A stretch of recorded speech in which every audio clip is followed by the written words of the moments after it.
Hey guys, Jay here. So in this video, I want to share with you guys probably the last update on the Lazy Juggernaut. I have changed a bunch of gear, a bunch of skill gem, and right now I think it is at a very good spot. I also tested a bunch, and then I think I found the reason why some people is reporting to just die to one shot to Kosis. I have tested a bunch of things, and I think, first of all, that apparently is from one modifier that you can easily die to map and to some wave of simulacrum, the later wave when there's enough damage, which is actually impale. So impale, it works something different than just normal physical damage. I know that it is considered reflect damage, so I noticed that I die sometimes, and basically all those times I saw impale somewhere. So I think that impale might be the reason for the majority of the death that you might still have with this character, unless you do something that is just really, really crazy in terms of like the number of damage that you are taking. But impale, if you want to, you can do the same thing as I do here. Right now, I already take this point, right? So I just take 2 more points here. Of course, I have to, pull out some point from other places. My character is still level 97. It's not higher because I've been testing and dying. So it's not moving up in experience that much. If I want to, I can just go for 100 very easily with a tanky build. Anyway, I decided to go for the cannot be impaled mastery here. And from that moment, it is different, right? So I would highly recommend everyone to go for this one. Just look at the these 3 nodes, right? 1, 2, and 3, and see which one is going to be most beneficial. The movement speed here is nice for me, but I think 3% life is going to be better. But it will be different for everyone because you might not have the same exact jewel that I'm having here. So just keep that in mind, right? Just do not just blindly go for this side. These 2 nodes might have something better, and in the worst case scenario, you do not have something nice here. I think it probably still worth it to prevent some random death, right? So that is the first thing that I change. Second thing is in the forms of damage. So I have been talking about this one in the comment section of my previous video. I pinned the comment as well. So Ethereal Nice of Lingering Blade. So this thing is actually pretty damn insane. Now I am having it with the greater multiple projectiles and returning projectiles. How it works is, let me just remove the custom stun here and show you the mechanic of the skill. So this is Ethereal Knife, right? I think I will need to remove the Bladeful of Trathis as well. So let me also remove the Righteous Fire, because it is pretty hard to see in here, right? So I just want to remove a bunch of things. Just look at the Lingering Blade. Right now, it is very hard to see. Let me remove the skin as well. Probably it is going to be easier to see, right? So when you shit, it is still very hard to see. Let me just get out of the simulacrum, right? In hideout, it should show much clearer, basically. So here, let's do it on Jonathan here. So this is how it looks like, right? You can see that all the lingering blade is on the ground here, and it clumps up into a very nice cluster here. So how many projectiles is resulting in that many lingering blade? There might be a little bit of like scatter around if you stand near like a terrain that is unpassable. For example, if you put it here, it might go a little bit, off place, but in general it is still going to be in a very tight space. And so therefore, if we just use Blade Blast, let me just also remove the custom stun on Blade Blast. So you can see here, it pretty much just in the same place, right? So this is why it is going to be a lot of overlap. You don't need AoE for it. You just need to stand like right on top of the enemy in order to deal the most amount of damage. So this is going to improve the single target by a lot. It does requires a little bit of positioning sometimes, but most of the time, if you just like don't care about actually like min-maxing to the like crazy level, you can just leave it as it is. Just stay AFK, right? So the gem setup there, is changed a little bit. I no longer have the exsanguinate stuff, so it does affect the overall clear speed by a little bit, but not too crazy. So yeah, one more change that I think is kind of significant. So I have been trying to improve the tankiness of the character. So because the Ethereal Knives of Lingering Blade is going to give me a bunch of extra damage comparatively, so I decided to drop Pride Aura. Right now I don't have a Pride Aura anymore, so in general, right, I think the damage is roughly the same as before, but we have a lot of space for being tankier. So I decided to go for Determination, because Determination we can instead change to a Sublime Vision.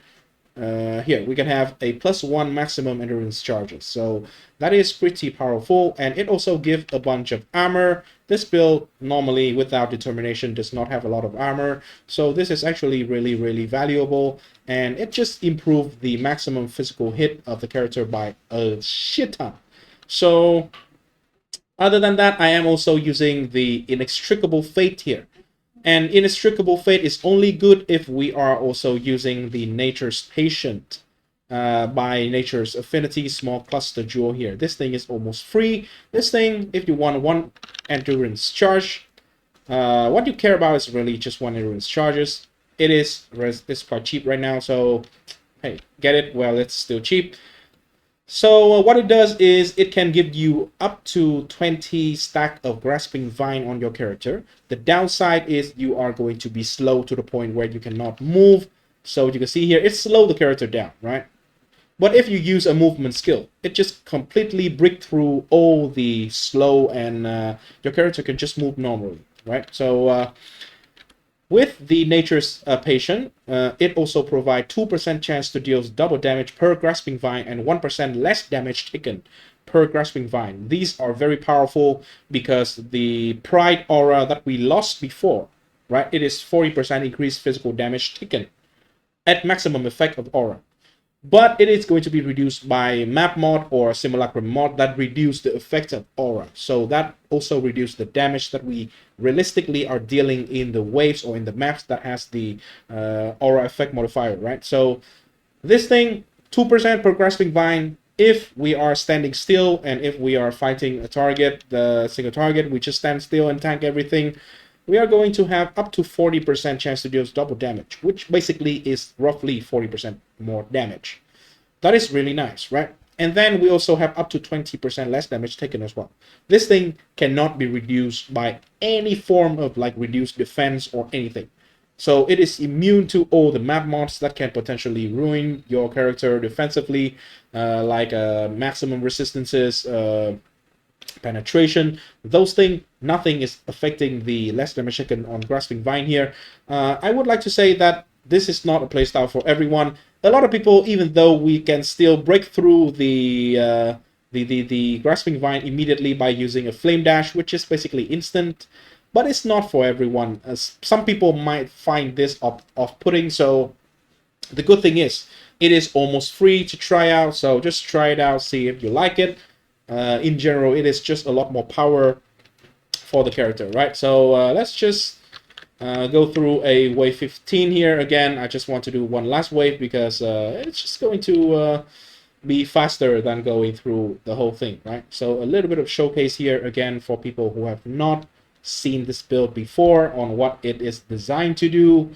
Of course, this is not the only thing that we can do. We can just do normal mapping. We cannot do some content like Legion, for example. There's no way that I can deal with Legion because nothing is hitting me. Means I cannot break the Legion from the freeze, right?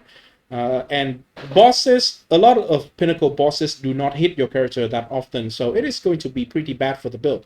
But in general, most mapping content, you can just stand in the middle and things spawn around you, or you would just deal very well with those kind of content, right?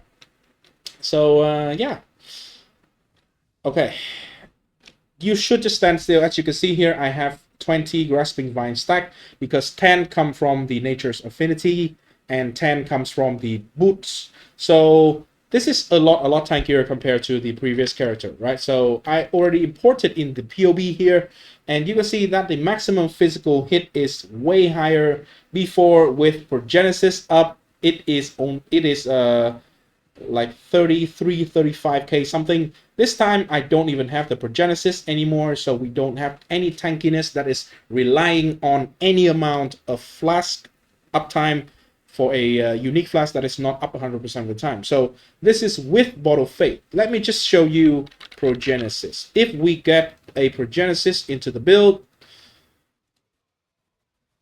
it is going up even further. So it is going to massively improve the max hit of the character, right? Obviously, but it doesn't have 100% uptime, so that is why I don't have it. I just use Bottle Fate for more damage because it makes the enemies takes 10% more damage, right? So this amount of DPS, by the way, let me see, depending on which modifier we are having here. This one, see, we have less effect of curses on enemies, so we deal less damage there. So it is a little bit, just a little bit of less damage. That is the only like tanky modifier, but it is a very big tanky modifier actually, because we rely on 2 curses to have a lot of more multiplier. Both of them are a more multiplier, the punishment and then also the vulnerability. So yeah, no voices. Yikes. So yeah, if you want to, you can do this setup. If you really want to still have the most amount of damage, you don't need to use determination. You don't need to have 1 extra.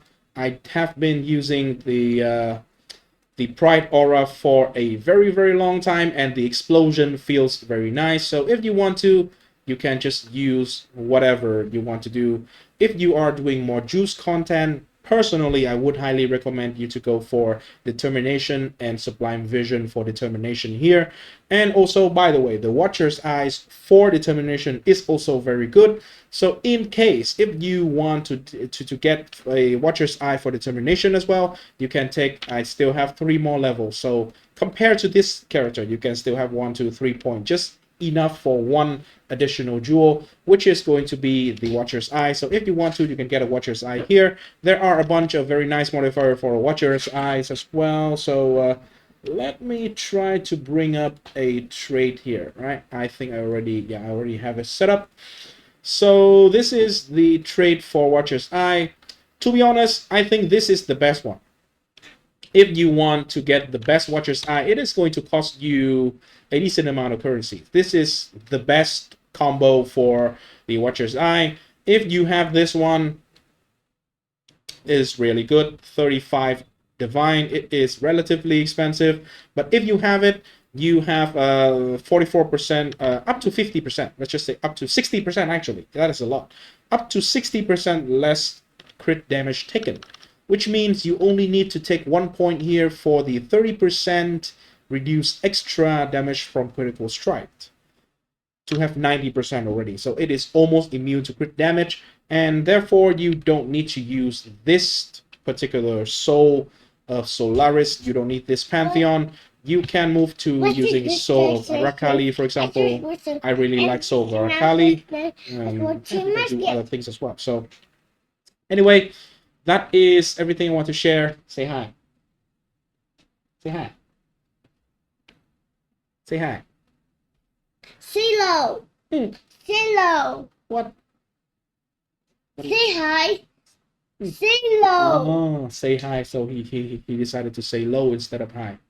Okay. Say hello. That I didn't know he could do that. So anyway, thanks for watching. I hope you enjoy, and make sure to like and subscribe to the channel. Say subscribe to the channel. Subscribe to the channel. Subscribe. Subscribe. And not.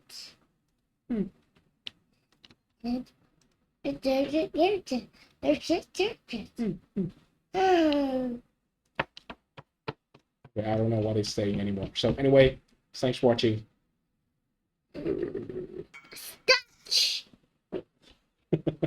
Praise Jonathan, That- indeed, brother. Green, green, green, green. Green. Push.